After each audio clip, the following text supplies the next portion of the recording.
Hey guys, welcome to the channel. Motorine is here again. At ito na nga guys, ang in-order natin kay Sir Treb, ang Dome Kit version 3 ng ating fairings sa Dominar. So ito gawa sa fiberglass.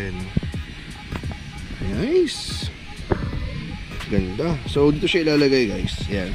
So bumili tayo ng double-sided tape na foam type kasi pwedeng sumayad kasi yung mga yun, magalas yung mga yun. So possible magasgas dahil finit ko siya kahapon. May mga marks, so para hindi siya magasgas ang katagalan, bumili tayo nung double-sided tape na foam type. So ganyan yung sure na guys pag kinabit na natin. Ayan. So ano lang naman siya, isasalpak mo lang siya. Then bolt lang dito, ayan yung bolt. Ayan. So ilalapat mo lang siya dyan, then goods to go. Pero itong bolt na to is hindi mo na siya magagamit kasi masyado siyang maikli. So bumili ako ng bolt. Wait, lagyan natin muna dito. So bumili ako ng bolt na 4.5 cm long. Ayan. So 4.5 sa washer para hindi gumalaw, hindi lumubog yung bolt doon. So ito siya. So sayang no, hindi siya black.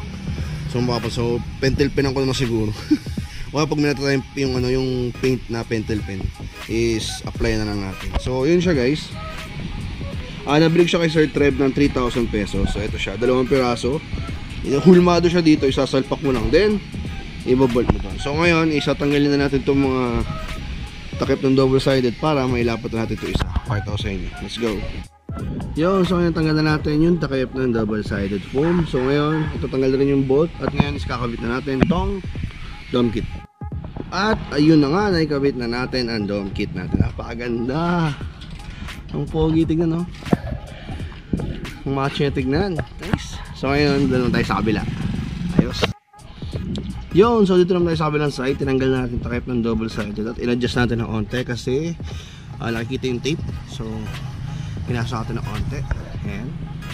So kabit na natin yung isa pang Dome Kit. Yun, at so tapos na nga ang installation natin ng Dome Kit sa Dominar natin. So ayan, ang ganda oh. Mas nagbang macho siya. Angas. So yun guys, 3,000 natin na score kay Sir Treb. So siya gumagawa ng mga body kits di Dominar. So meron din yung parang pang-adventure setup. May beak, may tail tidy. So next time tail tidy tayo. Ngayon hindi muna kasi maulan. So meron siyang tail tidy, meron siyang plate holder, meron siya nung yung dyan, yung bell, baylipan. Marami, kompleto siya. Meron siyang beak, meron siya ng visor. So meron siya pang setup talaga ng pang adventure setup ng Dominar. So yun. So tayo kasi ang trip talaga natin is sports naked. So kaya yun, pinabalki lang natin. So yun, maraming salamat guys sa panonood. Do please like and subscribe guys. Pogi lang Dominar. Let's go.